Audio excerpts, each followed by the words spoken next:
কি ভাইয়া, নামাজের কথা বললেই অজুহাত দেখান? আল্লাহর কাছেও কি অজুহাত দেখাতে পারবেন কেন নামাজ পড়েন নাই?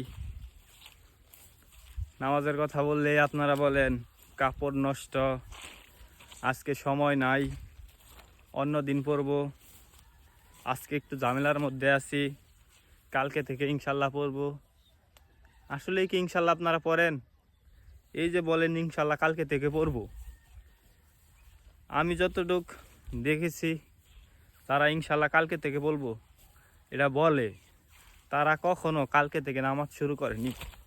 আর যারা তখনই শুরু করে যখন বলে যে চলেন নামাজ পড়ি, তখনই যে চলে যায় নামাজে, সেই প্রকৃত মুমিন।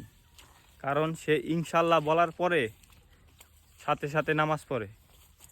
কারণ আপনি ইনশাল্লাহ বলে আপনি তার থেকে হয়তোবা কেটে গেলেন, কিন্তু আসলে আল্লাহর কাছ থেকে কিভাবে কেটে যাবেন? তাই চলেন মানুষকে ধোঁকা না দেই।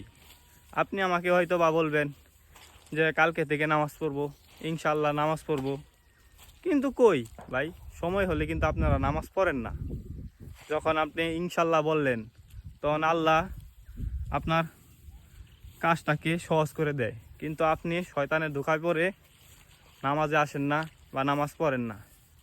চলেন ভাই, 5 ওয়াক্ত নামাজ পড়ি, সৎ পথে চলি এবং ভালো কাজ করি এবং সবাইকে নামাজের দাওয়াত দেই। তাহলে সবাই ভালো থাকবেন। আল্লাহ হাফেজ।